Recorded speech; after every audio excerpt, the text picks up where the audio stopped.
Hi guys, it's Sarah with Something's Pretty Special, and I wanted to come back on real quick just to show you the cover that I finished for my December daily. Earlier this weekend, I went ahead and did a video that showed the haul where I purchased all of my supplies for the December daily and my Christmas crafts and kind of what my plan is going to be for my Christmas crafting this year. And then earlier today, I uploaded a video that showed the kit that I pulled together for my December daily. I bought some new supplies, mainly this paper pad here, which is the 12 Days of Christmas from the Paper Studio, which is at Hobby Lobby.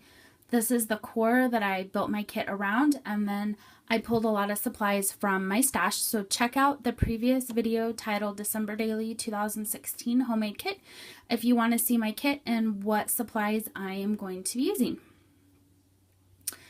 Here I do have the 8x8 pad. I am doing an 8x8 ring bound album, so most of my papers will be coming out of this 8x8 pad. I do have the 12x12 though, just in case either I run out of something in here and I want to use the paper again, or if I want some more of the cut apart things like that. I really like this paper collection, so I was totally okay with having both sizes. So without further ado, here is the album cover that I created. So if you watched the previous video, you'll know that this album wasn't exactly what I was looking for when I went to pick out my album. I had wanted a green or red fabric covered album, but I couldn't find one. So the only fabric cover they had was burlap, and that wasn't quite the look I was going for. So I found this black one, and underneath here it says Count the Happiness, I believe.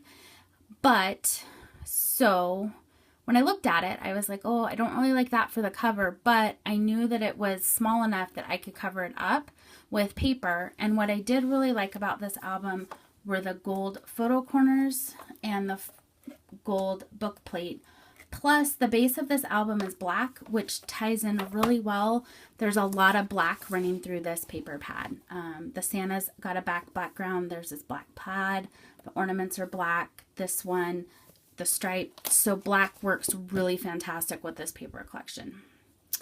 So what I did is I took this white stripe paper is out of the 8x8 paper pack, and I left it 8x8.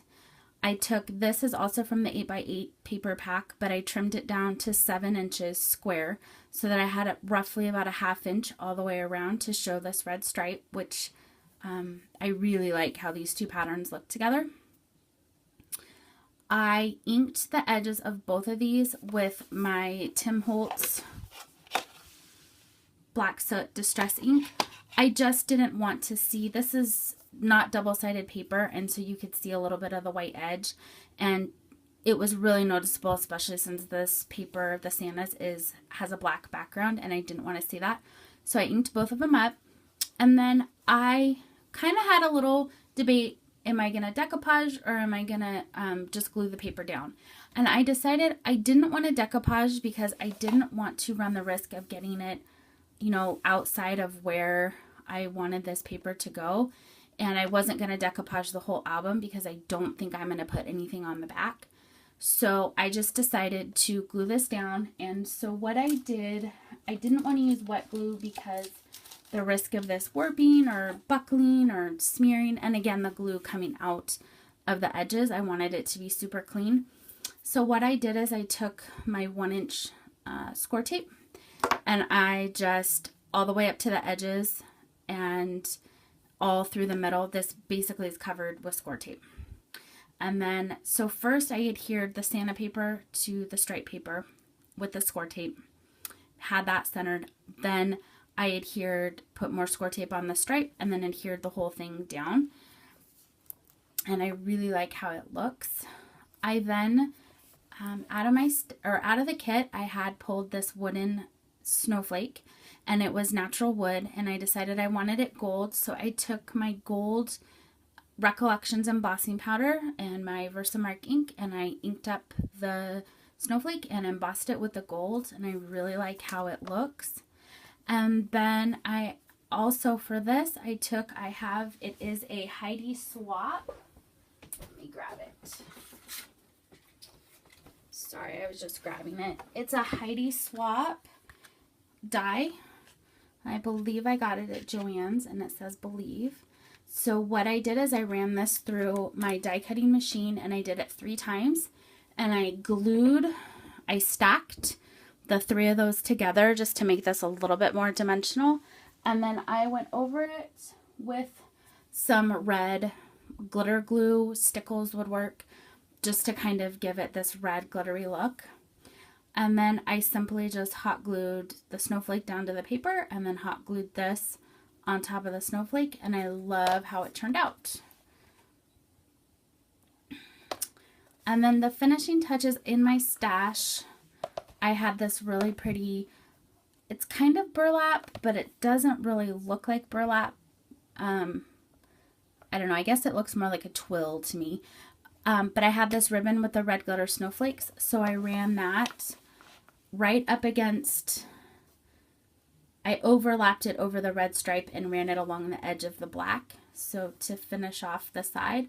And then I did continue that all the way down inside the cover, just because I didn't really want there to be like a, you know, the ribbon to stop here and then stop here, and so I just ran it all the way around.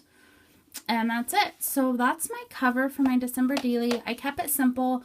I'm not a huge fan of kind of big, elaborate covers with lots of layers and stuff and charms hanging off the spine. So I definitely like it a little more simple and clean, but especially since this is going to be on my shelf and I'm hoping that people are going to want to look at it and stuff. So I kind of want to just keep it simple and easy.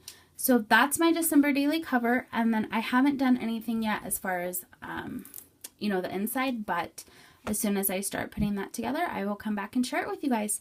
Thanks for watching and have a great evening. Bye.